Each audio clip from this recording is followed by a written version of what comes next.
It's Friday, yeah. TFI, What's mate. up, boys? He's I back. needed this. Where have you been, Martin? Everywhere and nowhere. Where have No, you but I guys think the been? world needs to know because you've I've not been to Georgia for work, then Armenia for pleasure, then Cyprus for work, events, this, and that. It's been madness, but I missed you guys. I missed the last live, but I catched a tiny 15 minutes of it, and it was shit because I wasn't there. No, it wasn't. It was amazing. Where were you when you're watching the live then? I was in Georgia, in Tbilisi. Where exactly were you? Yeah, like what was exact in- precise location? What's more precise than that? I was in Tbilisi in my client's office. I think Weren't that's a you in lie. a sauna? Say again? Weren't you in a sauna? I was not that yet in the sauna, but it was a wonderful workshop because you had the workshop and then the workshop and okay, let's go to the sauna. And I said my favorite part of any workshop is to see my client naked, So it was Yeah, my it my could actual be. childhood dream to go to the sauna with a client. It was wonderful. Yeah, you broke that. You broke that. So guess who's in the chat? First in the chat. Mark, Mark? shots. Mark. Has to be Mark. He's Yeah. What's up, Mark?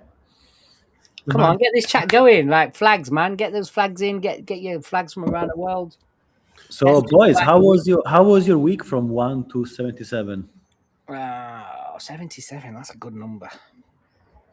Go on, Ash. How's your week? Mine's 77. Is yours actually been 77? Yeah. Why? Mine is 77. No, it's been an all right week actually. Yeah, but yeah. Martin's been away. I've not really spoken to you much, so it's been like 77 for those reasons. So your positive week is because you've not spoke to Martin. That's great. And you. And That's me. what my girlfriend says. I've had a good week too. I wouldn't say I'm like high 70s, but I'm like definitely over the 50s. Yeah, I have a good average. Signed off a good little client. Well, it's a big client actually in Delaware. Delaware represent. Boop boop. Maybe Alex was listening in. I don't know. Yeah, we had some good. It was half term here. It's a bit of a struggle. Had a few improv look after your kid moments, but I guess that's life, right? That's what we signed up for. Yeah, it's karma. That's what they call it. Karma. Yeah. Wow. Oh, that's my dog. She's just doing. My week just went down a notch. As your mum would say, Wes, it's karma. It is karma. For the hell-raising moments. Let's stop the nonsense then. Come on, let's move on. Jesus Christ. Okay. Let's just start with Mark again. 88 he is. He's always on form, that guy. Peaking. Yeah. Peaking. So let's get into it then. Today's episode, what's it about, guys? I don't know, you tell me. Well, go on. I have my notes in front of me. Read your script, go. Yeah. So it's about how you show up and how it impacts your brand. This one, I guess, is about personal brand, but also relates to just like brand and brand identity in general, right? Because it's lessons that we should take in that, like, what should your brand say? How should you say it? Are you going to offend people? Is a hot topic for this one specifically. But most importantly, is that really such a bad thing, or is it the complete opposite? And like, is that what we should be doing? And as always, we have someone here that, in our opinion, has been doing it right. He's grown an audience on Instagram, not full of a huge amount of followers in the scheme of things, and modest size compared to many so-called influencers, but he has the right crowd behind him, and all by being himself. So let's give it up for the man himself, online coach that says it how it is, Mr. Joe Needham. Hey, Joe's in the house. Here we are. Welcome, mate. Thank you. Firstly, Joe, like, how did you like how Ash butchered your intro? Is it great? I mean, it's the first intro I've ever had. Okay. So it sets the standard, doesn't it? It could be worse. No. First time is never good. We know that. I can take it. I thought it was a pretty good intro. Yeah, I mean, you said everything that I kind of identify as, so that's pretty good. Good. So let's start with that. Like, you're mainly on Instagram, right? Online coach. Did you go on Instagram to like build a personal brand, or did it just kind of happen? I think it kind of just happened. I think that anything related to online, anything, it could be financial coach, fitness coach, therapist, advisor, whatever. It's, I think something I learned very quickly is 20% of what you do is your actual job that you enjoy doing, which is coaching people. 80% is PR and advertising and getting the people in. So if you'd have said to me a year or two ago, oh, you have to spend your life on social media, I'd have told you to get fucked. Because I don't like social media at all. I'm just pretty good at it and I don't think too much into it. So I think the whole personal brand thing, it kind of just happens because people buy people. If all I was to post about was fitness, it's pretty boring. Whereas if I post about me as a person, what I stand for, what I love, what I enjoy, that's what attracts people to you. Yeah. Do you want to now also then go back into like how you got into fitness and how you, I guess, pivoted, because we were talking about it off camera. Have I taken your question again, Wes? I mean, it's fine. You go. Yeah, so like you were in a completely different industry and you pivoted. Can you give us like a little bit of a backstory there? Yeah, so going kind of all the way back to all school years, I think I can only imagine you guys could probably relate. I think all creatives have a similar, not upbringing, but similar patterns of behavior. So when I was in school, it was very much just low level disruption just because I was bored. However, if it was anything creative, music, cooking, anything physical, I got like the highest grade because I needed to express myself in that way. And I think I always like sang in the car, but never really thought anything of it. And then when I eventually got through school, I like to tinker in my cars. So I kind of went down that route of trying to be like a Formula One technician, which I did my first year at college, but it wasn't enough for me. I thought it's cool, but I don't want to do this for the rest of my life. So I got into singing, did well from the age of 17 all the way up to kind of COVID. I think COVID shafted a lot of things for people with as far as momentum's concerned. So I did well. When I was 19, I was the support act for Westlife's Shane Filan on his UK solo tour. So I did like a lot of cool stuff, wrote with a lot of like Grammy award-winning songwriters and met a lot of cool people. But it's difficult to make a living with that. It's a case of keep throwing like lines out and just hope that something bites onto it. And so there's no real structure of, if you want to live your life through music, this is how you do it.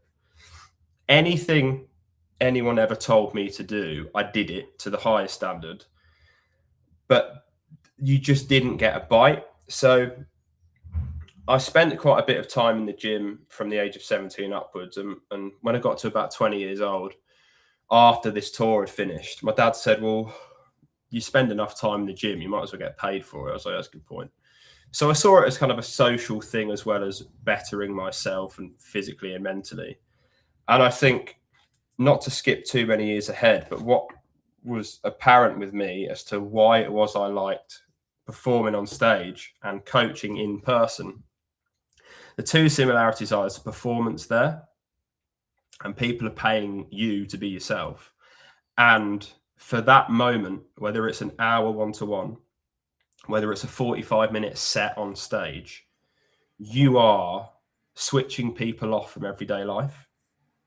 And I just think that's an incredible power to have, knowing that, right, give me an hour of your time. For this hour, I will make your life better. So I think that's why I enjoyed coaching, because fitness itself, I'm not really that bothered about.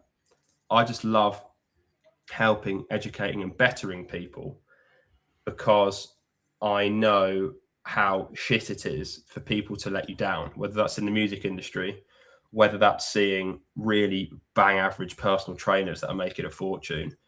And so your moral compass takes over. So I set myself this standard of, if I'm going to do this, I'm going to be one of the best at doing it. That's interesting, Joe. So my question for that is, what's the relationship between performance and authenticity then? Because obviously you were schooled to perform and you took that performing part into your fitness coaching as well. And what's the separation then between being yourself and actually switching the performance mindset, having to perform for someone? It's really interesting you say that. So this is most probably an ADHD thing, which I do have. So it's really weird. Says the one that loves being on stage in front of thousands of people. I don't like being center of attention. I don't like it, because as soon as I walk off stage, I'm like, oh my God, leave me alone. And it's the same with if I PT at a gym and people either have seen me on my Instagram, like in my local area, and they come up to me, like, oh, I love your stuff. I'm like, oh my God, leave me alone. I don't know why, but it's the same with if I've had a long day on here, or when I was doing loads of PT stuff and I get back home. My partner would say, like, oh, how's your day? I'd be like, oh, just give me like 10 minutes. I just can't entertain this conversation. So I think where authenticity and performance come in is, I was always kind of like an entertainer, I think is more so the right word, where class clown. I love to make people laugh. I love to make people feel at ease, because I know firsthand it's not nice to feel, what's the word, like alone. It's not nice to feel targeted or bullied, which I was a bit at school and probably was a bit myself to other people as a reflection of that. But I love to make people feel at ease. And I remember what it was like stepping on stage for the first time. I had no stage chat. It was, these are the songs, do them. I know what it was like to step foot in the gym when I was 17 years old, always called lanky. There was nothing of me. So I get how it feels.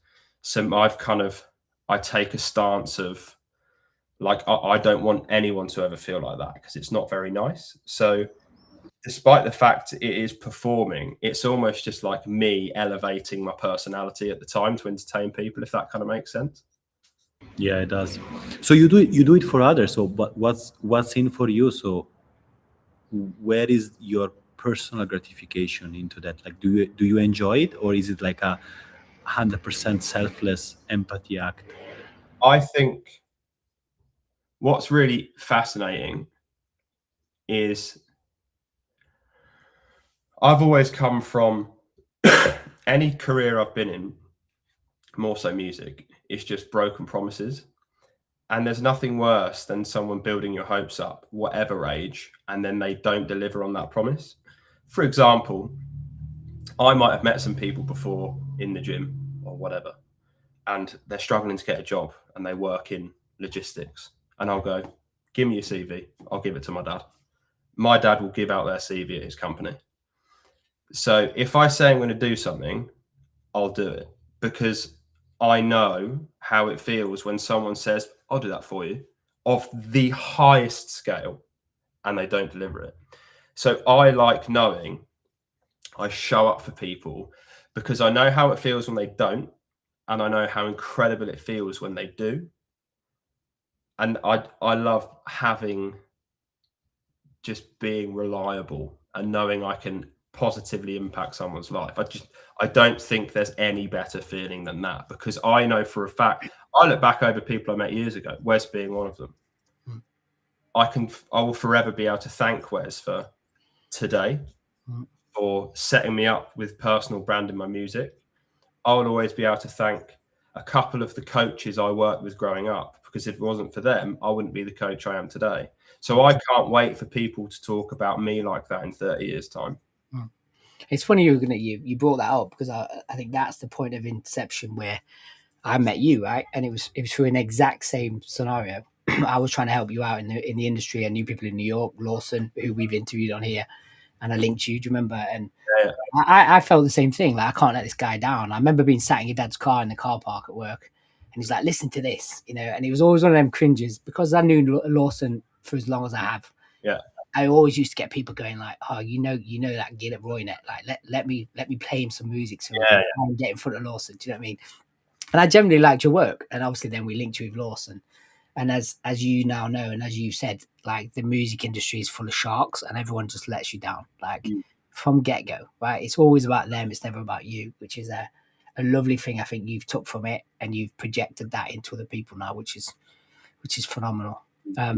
Let's go track back into like what you said early on, right? You said you hate get fucked is what you said. If I told you to go online or go social, but let's talk about like some barriers that you broke down then, because obviously that get fucked theory comes from something, doesn't it? So what have you had to overcome to get to your social state? I think, again, this reflects on for a very early age. If someone and my opinion of this has changed ever so slightly. If someone understood me as a person and they got me teachers, it wouldn't matter on the subject. I am there. I'm like, teach me. If I thought you were just a bit of a dick, like, I don't give a shit how successful you think you are. If you come across like a prick, I'm not interested. You could well scale my business, but if I think you're a dickhead, I'm not going to listen to you. So I think the values for me is it comes from, I absolutely refuse, and I won't name names, but I can give you a really good example of so I think every town probably has like they're introducing BBC introducing, right? I wouldn't ever bow down to the right people to be pushed to bigger things. And I don't regret that, because I want to achieve something because of how good I am at what I do, as opposed to because they know someone. So the whole get fucked thing is, I don't really like following the norm, and I won't just say yes because, but it's the right thing to do. Like, I always grew up being able, because of my dad and networking events, being able to speak to a PA and a CEO. I will speak to you the same. I don't give a shit what you've achieved. And that's not me being disrespectful. That's me going, you're a human being. I'm a human being. So I think a level of respect comes from it. And the whole social media thing, I think it's just, everyone knows social media is absolute bollocks. Like, I can't remember what I saw on a post this morning. So can any of you? Well, there you go. It's bullshit. So it's really easy. I think I always saw, I think social media split into two things: an influencer, whatever the fuck that is, and someone who runs a business. If someone ever called me an influencer, you may as well call my mum fat. I'm like, that's offensive. Right?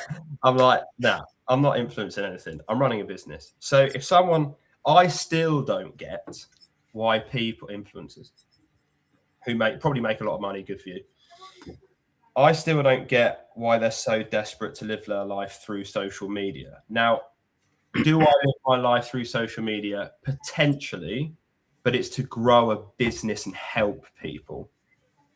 So I don't see myself as an influencer. I'm a content creator for a business, because if you take that away, I can't grow my business because social media is so big. So that's why it was, if someone said, oh, this is how you grow your business, I'd be like, oh, fuck off, I'm not doing that. But I now understand the difference. I think it's probably the right angle. When did you start understanding the difference then? Was it just the realization of, this is going to help my business, so I need to do it? Yeah, I think you get to a point, not to totally contradict myself, but I might a bit. I don't like to follow the norm, but at the same time, if that's the way you do something, then okay, fine. So for example, everyone loves Instagram and TikTok. I don't really do TikTok. I don't think that's where my audience and my niche is. But I think I saw it from a different point of view. and it's funny, I never really understood why people would follow influencers, right? I just didn't get it. It's like, why do you give a shit about this person? I just don't. It's not the person they give a shit about, it's the interests. And it's the same with me. So, for example, if someone loved rugby, if someone loved beer, if someone loved my profanities and they wanted to get in shape, you're not going to find a better coach than me. If you got offended by the word cunt and loved football, I'm not for you. And that's when I realized it's pretty easy. If you take a step back and go, who do I follow on social media? Oh, I follow these people. Why do I follow them? It has nothing to do with their business. I just love them as people. James Smith, perfect example. Top bloke. Like, I'd love to meet him. I don't give a shit that he's a PT. Doesn't interest me in the slightest. Doesn't interest me that he does mentorships. I just think he's hilarious because he says it how it is. He likes cars and he lives in Australia. I like that. So that's the angle of it, I suppose. So on that then, Joe, does that or has that then influenced your content? Because obviously your content is Marmite, which I love, which is why we get along and why I wanted to bring you on the show. But did that approach then, that theory, that mindset, just influence your content, or was it something else?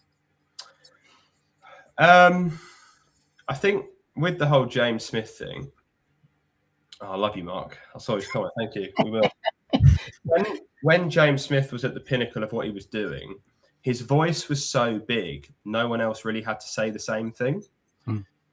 So, not that I'm copying James Smith. I don't copy anyone. If I believe in something, I'll say it. I'm sure there's stuff he said before that I wouldn't agree with. So, I think I saw it as, what do I do in person, PT-wise? What do I believe is a good thing to do and what's bollocks? And call it out. But what I think is hugely important, and it comes back to the title of this, the importance of saying the wrong thing, is you can say what you want, but if you're making a claim, you have to back it up. You can't just say, oh, that's shit. Okay, fine. Why? You can't just say, oh, no, you guys, right? I don't know. I say I don't know. I'm getting better. I don't know what an amazing marketing structure looks like. Couldn't fucking tell you. So I might be sold something and go, yeah, that's great. But you guys as professionals go, it's not, mate, it's bollocks. And here's why. I'll go, Within social media for fitness, you could see someone with 250,000 followers. They could say something and straight away there's a confirmation bias without they giving any form of rationale. And I could tell you now it's absolute bollocks, but you won't believe me because I've got 13,000 followers, not 250,000. So I always back up what I say, whether it's with science, whether it's with fact, whether it's with, I've done this for 8 years. Yeah. It's interesting. Like I have a theory that I think that the human brains did not evolve and did not change that much. We always had shitty opinions, and we were always like ready to break things apart and say stupid things. But the problem is that nowadays this changed everything, right? This became a microphone, right? So everyone is able now, thanks to this tool, to have an opinion, to become someone, and it's all fictional, you know, it's all perceived. And I love what you said about the difference between being an influencer and being a business owner, because I think that's what it makes it different. And that's why I loved LinkedIn, even though LinkedIn has a lot of issues now, but still it's a platform where you go there and you, as you said, you back it up, right? So Joe, like, does it, like, what is your relationship with all the shit that you see PT wise and fitness wise outside? Like, how do you cope that? Because I bet like when I see a lot of crap in my industry, like it just fires inside of me, you know, it just puts something out of that. How do you cope with that? I love how Joe's laughing because this is what makes Joe. Usually make a video about it and it goes viral. It's fucking class. Talk us through it, Joe. Talk us through it. Come on. And then I have a follow-up on that. Go on. I think first and foremost, in a non-harmful manner. I chat a lot of shit, right? But I'm very self-aware. Like if I've said something that someone's probably taken offense to, I could probably see why they did. It doesn't mean it's going to bother me. But I think first and foremost, I am so unbelievably respectful to people. I am so me. I'm so empathetic with some things, but I'm also not. Again, probably the ADHD thing. And I think if I think something is just nonsense, I'll just call it out and make a video about it. And what's great, because I've done hours of therapy, hours of reading. I can't remember that there's a book, and I think it's Force versus Power, or it might be another book, but it's basically to do with like an IQ level. And I will bodge this when I say this, but it's basically like these IQ levels, right? And like 1,000 is like Buddha or something like that. And most people don't even reach like 200 or 300. They're like 100 or below. So it's to do with like self-awareness and IQ. And the amount of people that are so easy to read once you've done loads of therapy. For example, when I think hyperlogically, which is a lot of the time, if someone's left a negative comment on one of my videos calling me out for how I look or how I am, I go, right, what would me as an individual need to be going through in order to purposely comment on someone's Instagram attacking them? Now, I can't empathize with that because I've never done it and I never would, because I'm pretty happy. Yeah, some things I'd like to change, but I'm pretty happy. So I go, right, you're fucking miserable. Because what have you got to get out of it? So now whenever someone goes, oh, yeah, you look like you lift light weights, or yeah, you look really skinny, I just comment back saying, like, are you okay? Like, what's going on? And a lot of the time, if you go on their Instagram account, they're either someone juiced to the gills on loads of steroids, and their fucking cock probably doesn't work, or their missus doesn't love them, or they're a ghost account. So it's people that aren't worth listening to. So I go, well, if you feel the need to personally attack someone on social media, I call people out, but I don't say, you look shit. I go, right, you're chatting bollocks, and here's why. You're allowed to say that. I don't have a problem with that. I don't really understand why people feel the need to attack others, but it's probably to make them feel better about themselves. Yeah, it is. And the other, sorry, can I go with my follow-up and then you go and I'll shut up, I promise. Yeah. My follow-up, Joe, was like one of the saddest things. Can you guys hear a kid crying? No. One of the saddest thing that I'm experiencing out there as a content creator is this obsession with political correctness. I like jokes, and me, Ash, and West, and my brothers, I love them to bits. And our favorite way is just to trash into each other. We will just, like, the more you offend someone, the more you love it. That's the way I grew up with my mates, and even online, like, I just like the wrong type of humor and the wrong type of shit, and just having fun and being silly. And I just feel like we are moving into a place where whatever the fuck you say online is gonna upset someone. And I know a lot of people are not saying those things because they do not want to upset people. And goes back to the title of this talk, right? Saying the wrong things. Like, have you ever felt that way, or like how did you get to a point of being so comfortable of being hated by some and loved by others, and just being yourself and saying whatever comes into your mind? Because I think that is the hardest gift to have nowadays as someone living on social media and just doing content. So I think incredibly black and white. I have coached a lady with one leg because the other one got run over by a forklift. I have coached a Ukrainian refugee whose country was getting bombed the shit out of. I'm not getting into politics, but you get my point. To me, that's a problem. If the worst thing I can do is offend someone, I'm doing pretty well. Yeah, definitely. Because it's nonsense. If you're watching TV, you're flicking through the channels, you go, I don't really like that. what do? You find something you like. You don't call the producer and start slagging it off down the phone, do you? Social media is exactly the same, but people choose to watch it anyway. It's like, for example, someone will go, have you seen this video about this dog getting run over? I don't want to see it because I love dogs. So I go past it. I don't watch it, torment myself, get rage baited and comment on it. I'm like, don't really like that. It's that simple. So where I don't have empathy, it's the whole offense thing. That's offensive. It isn't. I think it was Ricky Gervais that said, do you think it's offensive? I find it funny. That's why I'm happier than you. 100%. Right. You can't take something that wasn't given. If someone says something about me, right, I look at things two ways. If someone says something about me, I either go, right, if someone like people call me baldy, right, I'm like, well, that's correct. Cool. If someone says you're morbidly obese or you're really skinny, that's bollocks. So I go, well, that's bollocks. There's no in between. It's either right, so congratulations, or it's wrong, so doesn't bother me. Yeah, simple. Yeah, It's no more or less complicated than that. People take, like, let's say, for example, I did a post the other day, 4 days ago, I think it was, something like that, and it's already on like 250,000 views, and it's basically taking the piss out of people that are in the gym, and when they're lowering bits of equipment, they don't do it carefully, they just let it bang. I saw that one. Right? I have seen firsthand from working in the gym, that is what breaks equipment.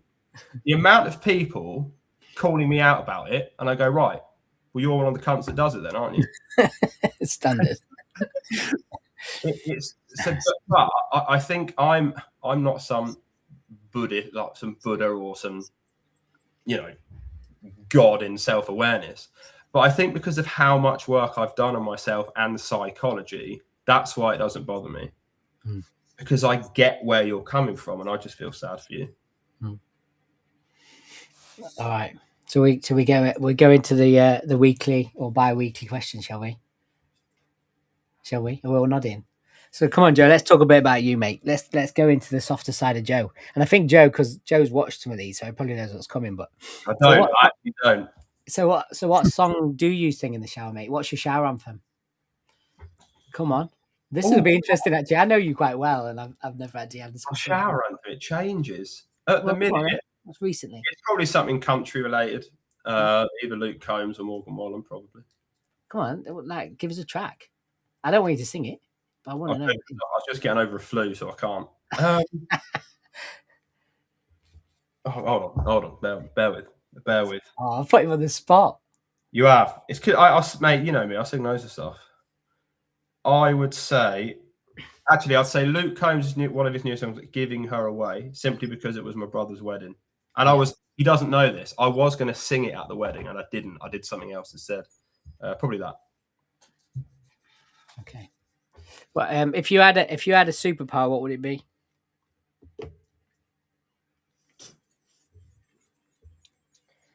God, that's a good one. Probably like superhuman strength. So I could any trolls go up to their house and launch them into another country. Just like flicker. Yeah, just like javelin them. Probably that. All right, and then this is a question that Ash loves, because we're still well early, but I've got a feeling that Joe will ask some pretty good questions here. So on the fly, we never prep you for this, but like, if you have any questions for us, what would they be? What question do you want to ask us? I think it's a good. So you're all self-employed? Yeah. How do you deal with time in a day? Fuck's sake.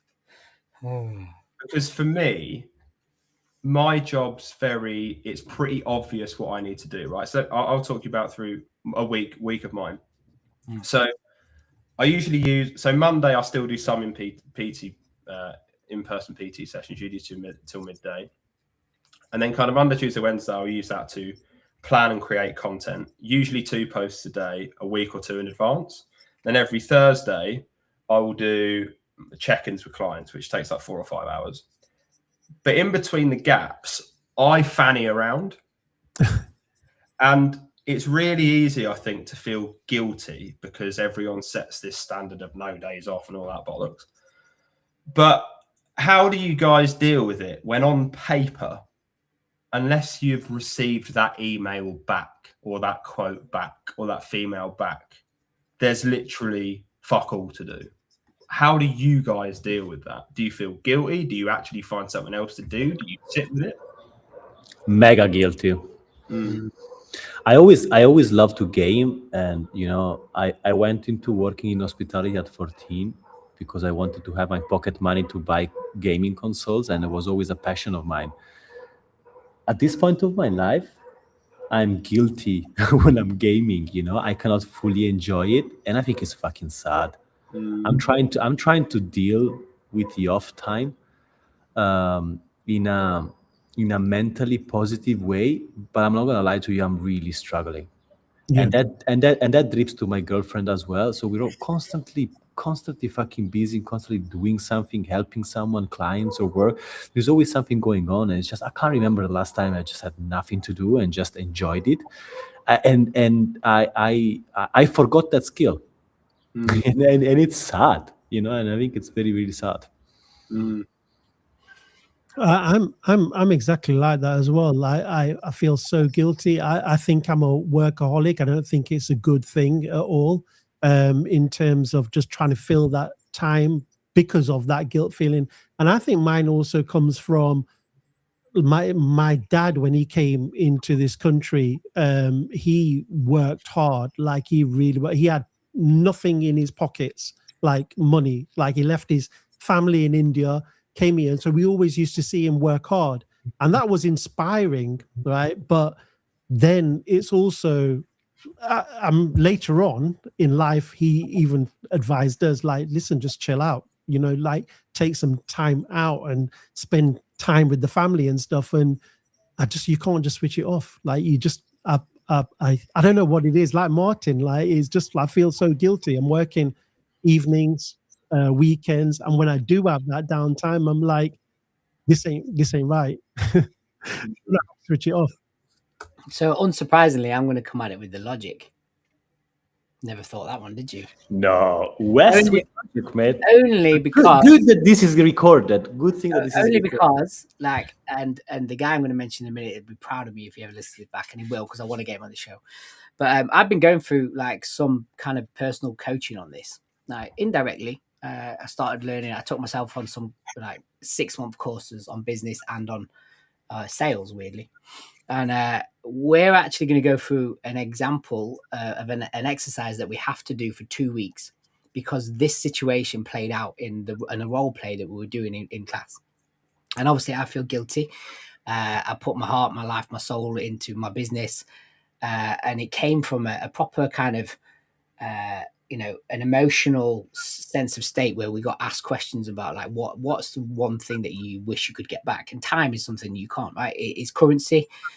Once it's gone, it's gone. You can't get it back. Like if you found a 20 quid on the street and you could, you realize it's somebody else's, that person's lost that 20 quid, but they can always get that 20 quid back. Time, you can't. It's fucked. It's gone. Irrelevant. It's past. So you have to fucking deal with it. So he's putting us through this exercise where every 30 minutes of every day, from the moment we wake up to the moment we go to sleep, we record what we've done, and we have to be brutally honest. If we've fucking fucked it off, if we've played on a computer, if we've opened the fucking door, if we've spent 20 minutes talking to the postman, we have to be really brutally honest. And every 30 minutes, then after those 2 weeks, we review it, right? And you score each day. You're like, was I actually productive that day or not? Because naturally, that then forces us to then show where the guilt is coming from. And if it's because we've spanked it off for fucking 20 minutes doing fuck all, that 20 minutes could have saved us 20 minutes at night. And until we actually look at that on paper and start, and like we had somebody in the class that had actually done it, and they, John, who I'm going to mention in a minute, asked his brutal like response to that after he'd done this, and he says, I felt fucking sick. I felt guilty. I felt sick because all the times in the day where I was fucking spanking it off, they were taking 30 minutes away from my family, 30 minutes away from my downtime at night, 30 minutes from seeing my wife. And it's fucking ridiculous when you get to that. So he's called John Asquith. He does this amazing thing in Sheffield called Grove Club. He has this My Business. I will try and get him on the show because he is game changer, and I've took so much from him. And then actually was another thing really. If anyone's read the chimp theory, yeah. So that's another way you can start looking at it. Like, don't always lean in with it emotion. Like, let's take it of like, is this going to affect me in 2 hours? Is this going to affect me in 2 days? Is this going to affect me in 2 weeks? Because then we can start to prioritize things we need to fucking concentrate on, the things we don't. And it's always, emotional versus like or computer versus, And so if we start breaking it down, I'm going through this exercise now, and like it'd be amazing if we all did it, just to see where our time's actually going. Because this guy that was in the class, he was like, as soon as I'd done this, and I'd be honest with myself, I could then see I need to stop doing that because this is starving me of my time at night, and I can feel less guilty. And it was bonkers. I actually had a conversation with a therapist about this a number of years ago. Yeah. And when he said what I'm about to say, it kind of helped me reframe things. Yeah. And he said, so I said this to him. He said, well, maybe doing nothing is what you need to be doing. And I was like, fuck yeah. Because when you're sat doing nothing, that's actually when a content idea probably comes to my head. Yeah. It's so powerful. Like, I was reading about this guy that became a multimillionaire by selling like design templates and design assets. And he had a rule. Every day he was forcing himself for 1 hour to put himself in front of a white wall and just get bored. Yeah, I've heard about this.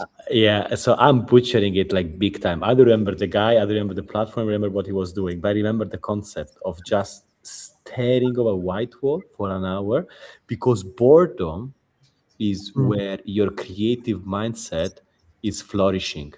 But boredom is the water for the seed of creativity, and like it really like kind of like brings it to life. And we don't have it. And again, we don't have it even because of this, right? Because we just reach out to this and start scrolling into shit. So our minds are constantly overstimulated, and we don't have that place to just sit down and do anything. We either feel guilty or we want to get overstimulated because we're used to getting overstimulated. So it's like a toxic chain. It's fascinating. But Joe, why did you ask this question? I was going to say the same thing. Do you see this a lot in your day to day, or? Oh yeah, I get it all the time. Yeah, I get it. What about from your clients? So do you see that in them? Obviously you probably a lot of CEOs. Yeah, it's funny actually, and I actually think it's probably the same with so much of when you're heading up a project, which basically online coaching is, you're heading up a project for that person, right? It's when you're coaching someone, and this is stuff that you're just like, you kind of don't get qualified to do, but it's not just, oh yeah, here's your fitness plan. It's the reasons why they're not doing it, which are deep. Like, for some people, it's really easy to just go and do the thing. But sometimes people can't go and do the thing. And it's like, what? So you have to manage that, not just fitness. But yeah, I think I asked it more so because for me, like being at home a lot, I have the things to do. But outside of getting email marketing done, sorting out my social media, doing check-ins, just touching base with people, and potentially doing like a course that I might be doing. I'm always like, what else can I be doing? But I can hold my hands up most days or get to the end of the week. And this is what I say with clients reaching their goal. I said, providing you can get to the end of the week and go, right, I have positively contributed to achieving my goal this week, you should be able to sleep okay at night. If you look back and go, no, I didn't, ask yourself why. And I'm the same with kind of business, but it was just interesting from your guys' perspective to see if you also get the same thing, which definitely, I think most business owners do. But I always try and it's twofold really. I always try and fill my time with positive shit, but at the same time I feel then I never switch off, and then that's probably we might be but then I feel guilty like that, I need to make time, and it's just an evolving ecosystem of clusterfuck shit, to be honest, about running your own business. You know what I mean? So let's give a bit of advice back. If you could give a few hacks then about if somebody was obviously not just in PT but in their own field starting to expose themselves in the wrong way, socially or build a personal brand. Then what 3 or 4 things could you tell them to kick this up? Talk less about what you do and more about who you are. Brilliant. Because it's fucking obvious what you do, otherwise people wouldn't be following you. Yeah. So, for example, I'll say some names that you will know, and I'll say some names that you won't. Within the fitness space, there's a guy called TM Cycles. He goes back kind of a few years. Everyone knows how much of a massive Arsenal fan he is. Everyone knows he loves coffee. Everyone knows he loves being creative and vlogging. Oh, and he's a fitness coach. It's so important. You need to get to a point of Wes Henstock is the guy that does fill in the gap. When you're there, you've nailed it. I think going back to the title of the importance of saying the wrong thing, don't say something to get a reaction. Just say what you believe. So personally, if you don't have a personality, I think you're a bit fucked because people buy people. If you're boring, your content, you need to find content that suits you. So for me, that's why I do pretty well on Reels, because I've got a personality. If I was boring, it might be more typed up stuff. But the reason I say the importance of saying the wrong thing is because it filters out people. So if you just go, bam, this is who I am, this is what I do. If someone goes, don't really like that, cool. Well, they weren't going to buy from you anyway. So why are you crying over spilt milk? People that are going to buy from you, the people that are going to relate to you, not the people that think you're incredibly good at what you do. You've got to be good at what you do because they've got to see that you get results. But my advice would be continue to just be yourself and talk more about you as a person and problems that you have had to deal with growing up and anything else. If you're autistic, talk about it. If you have depression, talk about it, because that's why people then start contacting you, because you go, God, I've got ADHD too. Yeah, I really struggle with that. I really struggle with that as well. Are you on any medication about that? Oh, how do you deal with this? That's what gets the ball rolling. And then it usually probably takes anywhere between 3 to 6 months before that person would reach out for coaching if they wanted to. But it's the long game, and you do have to, post every day. I'd probably say twice a day, if I'm honest, because it's pretty easy to post once a day. So do better. And if you don't take offense to it, there's billions of people in the world. There's going to be other people that won't take offense to it. So when you're doing your content, talk to them. Talk to them. Here are your issues that you can relate to. You'll find this interesting. You'll get fucking piranhas coming, but the more you keep shooting for the right thing, they'll fuck off. Brand building 101, Joe. Yeah. So now when you go on people that have got a massive following, if you go through their comments, probably 90% of them are positive because they've been drilling it. Their stuff doesn't fall into the wrong algorithm. When you're building and building, it will, but it's not necessarily a bad thing because you're getting more followers in. Now, I know it doesn't really matter how many followers you have. You want the right followers, because I know people that have got 20 times the following I've got, but can't run a business. And they've got like no clients because they don't know how to market. I know people with less followers than me that are doing 35 grand a month. Now, I'm not saying money is everything, but you get my point. They're talking to the right people, and the right people are following them. That's exactly it. Yeah. Just say what you would say, but don't just call something shit to get a reaction. I actually back it up. Yeah. And if people love you, wicked. If they don't, they're not going to buy from you anyway. Move on. Basically say it's shit and here's why. Yeah. It's the old good old fashioned shit sandwich, isn't it? Yeah. It's shit because of this. And like I said, I go back to one of my first points. Is if the worst thing I can do is offend someone, I'm doing pretty well.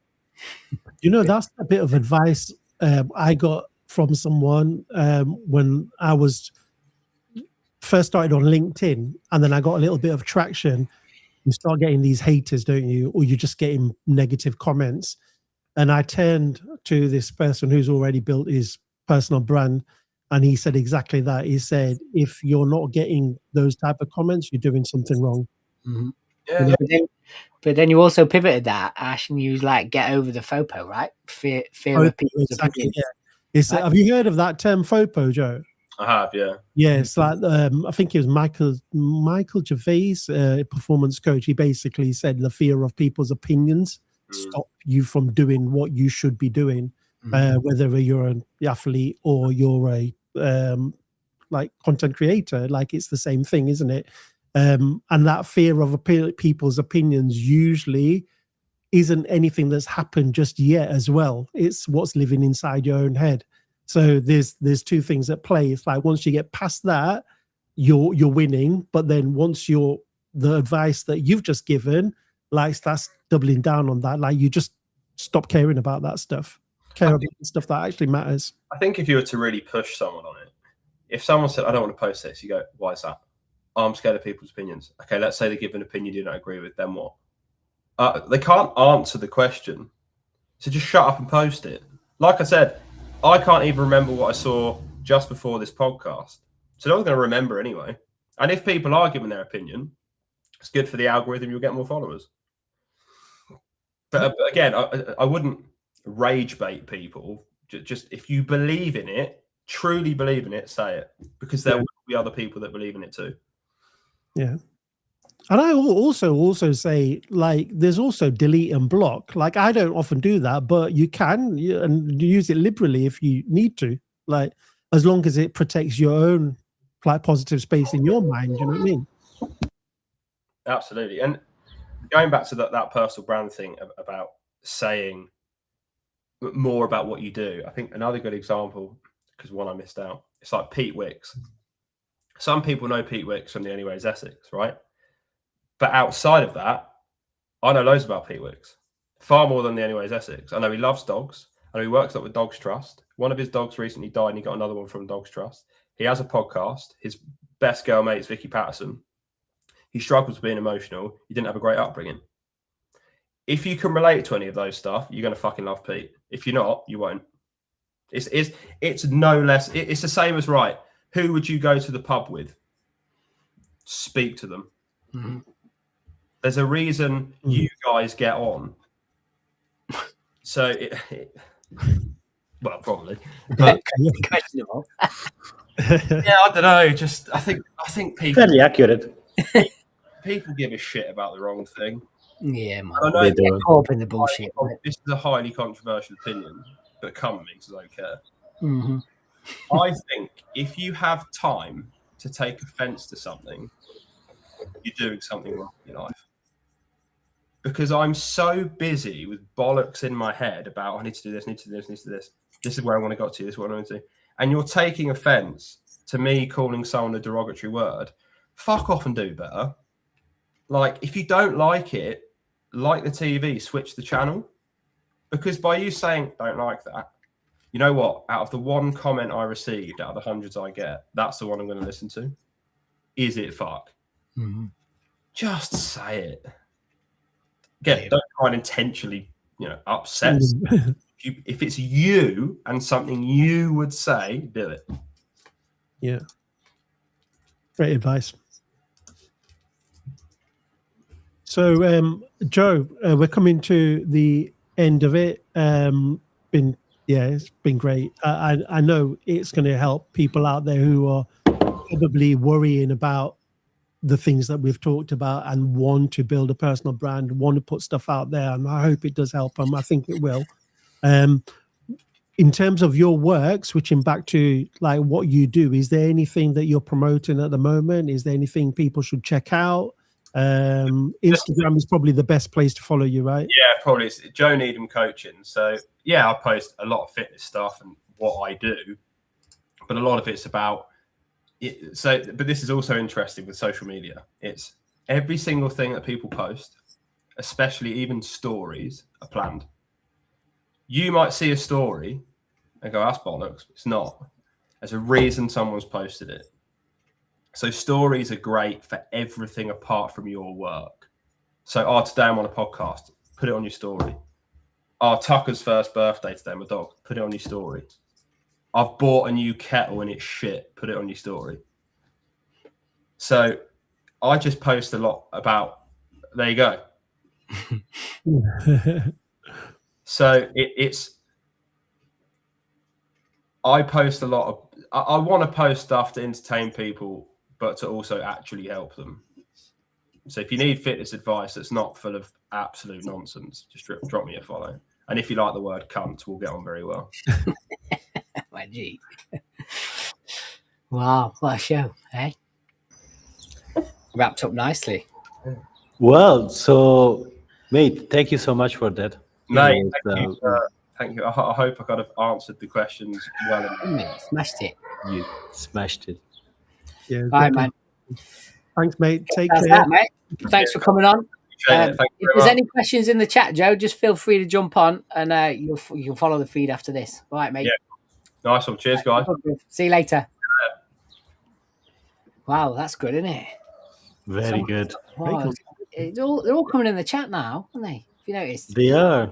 Quiet. They are. They've been a bit quiet. They all woke up a bit late. Yeah. But it was a great chat. Great Yeah, it's conversation. probably a good sign they were like tentatively listening. So Yeah. 3 things I learned today, though.